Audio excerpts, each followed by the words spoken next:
Let's get right to our top stories this morning. We begin with our coronavirus coverage. Today, we are expecting another update from Children's Wisconsin on the impact COVID-19 is having on kids in our community. They say the hospital has seen some of its highest daily volumes in emergency and urgent care departments. The good news is Pfizer continues to move forward with a plan to make a COVID-19 vaccine available for children under the age of 12 as soon as next month. Yesterday, the company submitted data to the Food and Drug Administration to get its COVID-19 vaccine approved for kids ages 5 to 11 years old. The FDA is expected to take several weeks to analyze the data before it would grant emergency use authorization. The shots could be ready for that age group by Halloween. More news now. Milwaukee is likely to be a candidate for both 2024 national political conventions. This week, Mayor Tom Barrett sent an official letter to the Democratic National Committee to be considered for the DNC in 2024 after most of the DNC was virtual in 2020 due to the pandemic. At the same time, the mayor's office says the Republican National Committee has asked the city if it would be interested in hosting the RNC in 2024. If we put together anything close to the proposal we put together for 2020, I think that we're going to be right there among the lead horses. I think what we have going for us is that 4 of the last 6 presidential races were decided by less than a percentage point. Now, political analysts believe other races in 2022 will likely provide a litmus test for both parties months before they would make an official announcement on their convention choices. There are many jobs, but not enough people to fill them. It's just one of the effects the pandemic is having on the economy.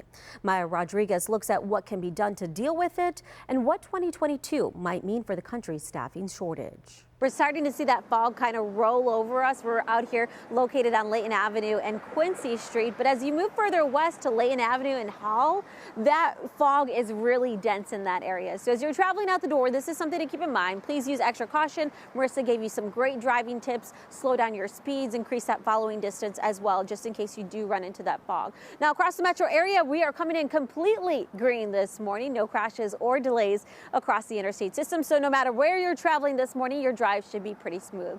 Let's take a look at some drive times for you. If you are traveling from State Fair Park to downtown, you're looking at about a 5-minute commute. From the Zoo Interchange to Good Hope Road, that's about an 8-minute drive. And from Brown Deer Road to the Marquette Interchange, that is a 9-minute commute. So overall, all your drive times are in the green this morning. Now, we are outside of Milwaukee Mitchell International Airport, and we've seen the planes come and go as they're taking off here right outside the airport. But along with the air traffic, what you might not notice is that the airport is undergoing a major runway rehabilitation project.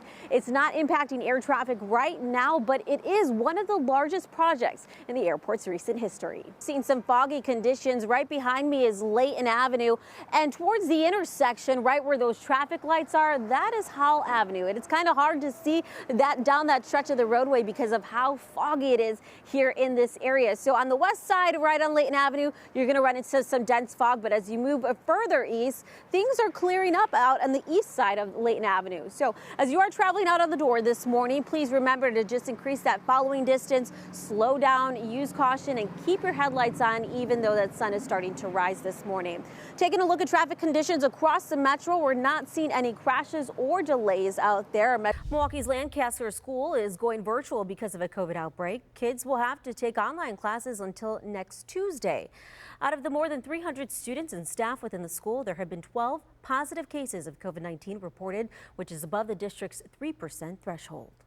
Looked at different practices around the country, and 3% was one that was commonly used. Now, Lancaster School is the second MPS school to go virtual this year. MPS is reporting about 250 positive cases among the students district-wide. That's out of nearly 78,000 kids enrolled. Buck star Giannis Antetokounmpo told the world he's vaccinated. I did what was best for me and my family to stay protected.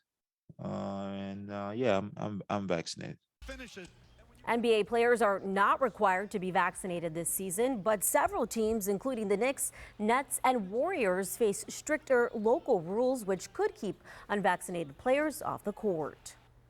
And Bucks great and NBA legend Kareem Abdul-Jabbar is calling for the NBA to remove unvaccinated players from their teams. Kareem told Rolling Stone magazine, quote, "There is no room for players who are willing to risk the health and lives of their teammates, the staff, and the fans simply because they are unable to grasp the seriousness of the situation or do necessary research." President Joe Biden rolled up his sleeve, receiving his COVID booster shot at the White House yesterday. The 78-year-old president got his first 2 doses of the Pfizer vaccine back in January.